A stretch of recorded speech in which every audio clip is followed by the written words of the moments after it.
Good morning, guys, from sunny San Diego. And I can finally say that because if you have seen my last two vlogs, you would have known that it has been rainy and cloudy here for my first week living here for the month in SD. You can catch up in the links in the description below. But today, to celebrate the sunshine, let's go explore some hidden gems of San Diego.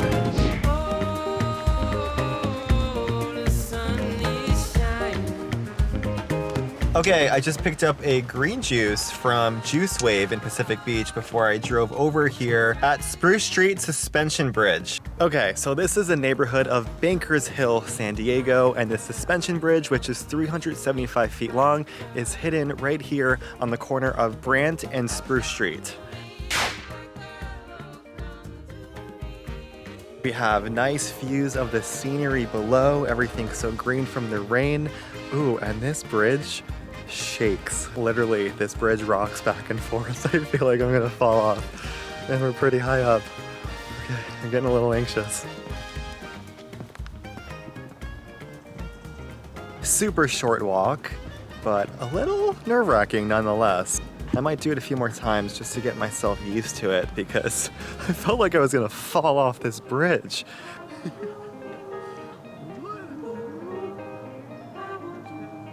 Imagine this thing just collapses. That wouldn't be too good. Sorry.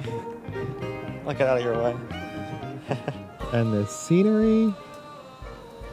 Okay, that was so fun, but so short. I want to do it again.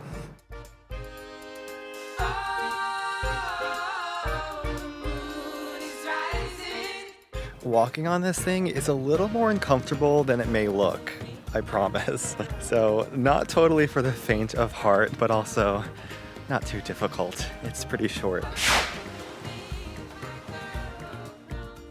Okay, so I made my way over to La Jolla and I'm going on the Saigon Trail, otherwise known as the Ho Chi Minh Trail.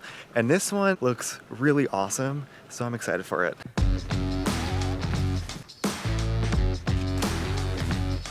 Okay, now how am I gonna get across this? Okay, so this hike starts off not too bad. I naively thought that crossing over the wood would be the most difficult part, which happens around the first quarter or so of the hike. On to the next obstacle. We have the ocean peeking out, so pretty. Then it gets a little stranger as you navigate in between pretty claustrophobic large rocks, but luckily it doesn't last that long. Hey. How you doing? It's a weird hike. Cool, right? Yeah. Again, I thought that would be the most challenging part. Then there's two ways you can continue descending to the beach, either above the trenches along a pretty narrow path, or in the trenches. So first, I attempted the path above, thought it was a little sketchy, and then took to the trenches. Once I approached an area that's pretty much impossible to cross unless you're willing to swim in the water. There's no way to do this. I gotta find another way. I turned around to go back up above and make my way. This, however, was more challenging and frightening than I expected. It's been said that over the past few years, with more and more people attempting this hike, the sandstone continues to erode, making the pass more and more narrow and extremely dangerous because without the right shoes and with one wrong step, it is pretty easy to slip and fall down into the trenches pretty far below.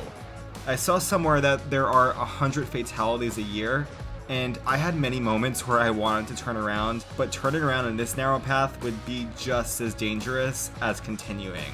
I also definitely would not have done this hike alone if I had known, so definitely go with a friend. Okay, listen, that was kind of dangerous, especially because it's so muddy today. Use caution if you do this hike. It's not for the faint of heart. I have never been on a hike where I have been like, I'm literally shaking. There was even a rope at the end to help you get down and so you don't, slip all the way down. There are people casually doing that hike, like some guy was carrying a surfboard down it. I don't know how some people do it, but I am not gonna take that hike back up to my car. I'm gonna find some stairs and I probably won't do that hike again, but it was really cool and really unique and I'm glad I did it and have a survival story about it. I am also really muddy. My shoes are a mess. My hands were a mess before I cleaned them. I survived the Saigon Trail. For the record, to get back up, I took the stairs up to Torrey Pines Glider Port and then the La Jolla Trail, which took me back to my car right outside the trailhead of Saigon. Okay, so after experiencing the Ho Chi Minh / Saigon Trail, I think I need something a little more casual. And by casual, I mean descending into another claustrophobic cave. So we're going to the cave store, which has a little secret cave inside. The Sunny Gym Sea Cave in La Jolla is the only sea cave in California accessible by land. It's 145 steps down a tight tunnel which was dug out in 1902 and historically once a spot to smuggle booze during the Prohibition. Nowadays, you can buy a ticket for $10 at the cave store to see it for yourself. When I went, there was no line, but I have heard this place does get pretty crowded and maybe for good reason. The steps are also a bit slippery, so you gotta watch where you walk. Creepy. It kind of feels you're in a movie set or something. I actually didn't really feel uncomfortable. Maybe some people would if you don't like tight spaces, but it's only 145 steps, so you get down pretty quick.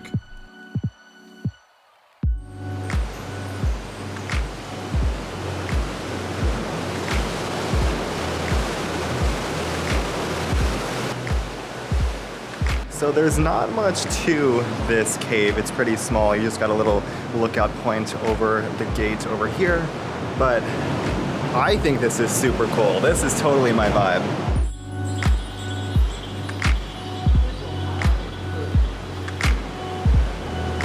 You might only spend 5-10 minutes down here, but I think it's worth it. This is really unique in SD.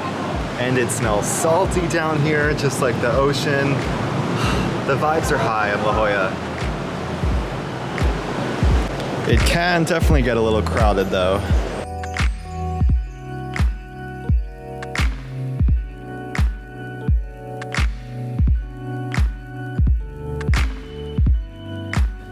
You just gotta watch where you step and hold on to the railings because it's a little slippery.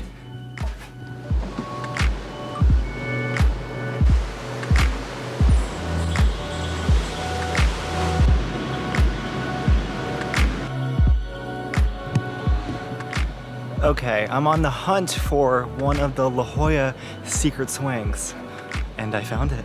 If you take the little coastal trail right of the Sunny Gym Cave, right before the White Bridge, you're gonna go into that little sketchy trail, and you get here. There it is. La Jolla Swing, one of the secret swings.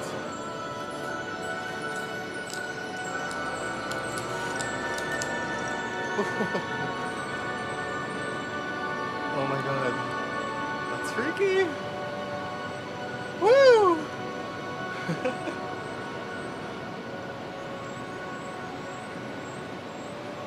Okay, how do I get down? That was worth it. Alright, so this has been quite a fun day so far, but I still have a few more places to explore. Hit that like button to see them. I'll wait. Okay, and to celebrate my safety and survival, let's get even weirder and go to the land of the dead. This one is a weird one, and I really wanted to visit it. It's called Pioneer Park, also known as Mission Hills Park, and it may look like just another unassuming, regular green park, but it's actually an old cemetery. From the 1800s up until 1968, the city of San Diego decided to turn this abandoned cemetery into a public park. There are as many as 4,000 dead people buried in this park, and the headstones removed by the request of local residents. Kind of a little weird though to just pretend like this is not a cemetery and just remove all the headstones. Like, pretend that there's not 4,000 people buried underneath me right now. It's a little creepy. Some of the headstones actually have been put back and I can see them over here in the corner. So let's go take a look. And here they are, all lined up. Some of these trees are super old too.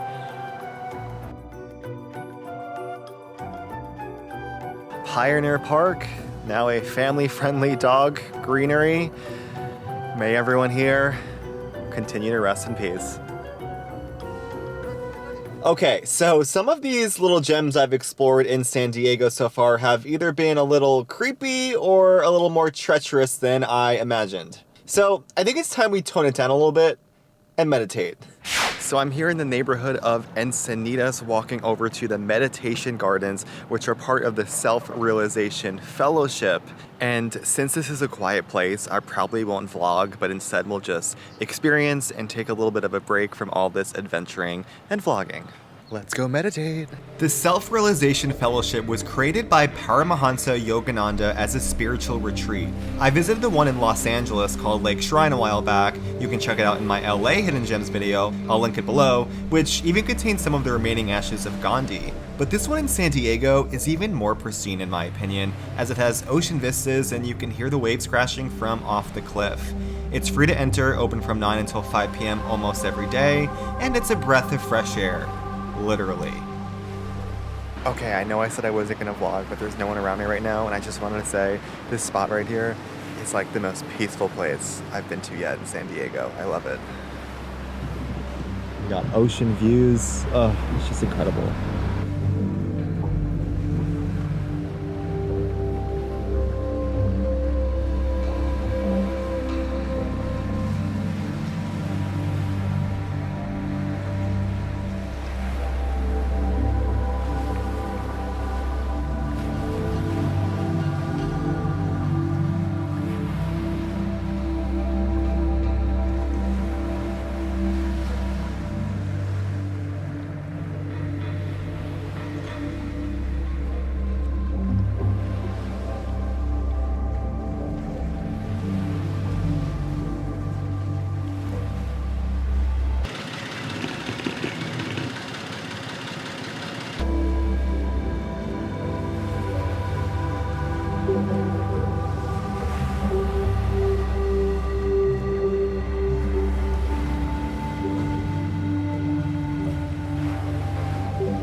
So that was really awesome. I spent over an hour there just sitting on a bench, listening to the waves and being surrounded by the beautiful garden and all the plants in it. I sound like a tree hugger right now, but probably my favorite little gem so far. That was nice.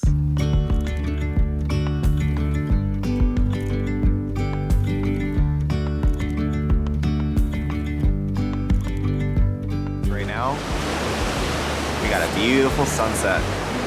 Alright guys, I think that's going to be it for this video today, but I had an amazing time exploring hidden gems here in San Diego. It got me out of my comfort zone by doing some things I probably wouldn't normally do, maybe a little bit too risky sometimes, but it just also reminded me how amazing this city is and that there's just so much to discover and explore once you just get outside and go for it. And ending my day at the meditation gardens, incredible. And now I'm here watching the sunset on some rocks at a beach right nearby. You can't go wrong. A reminder that there really just is so much to appreciate about life once you get outside, go out of your comfort zone a little bit, and just explore the outdoors and everything that we have around us that we so much take for granted. You never know what's waiting for you.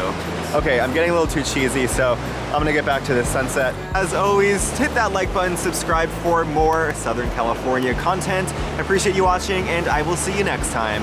Thanks all. Hand in hand, building castles out of sand, reaching for the grand.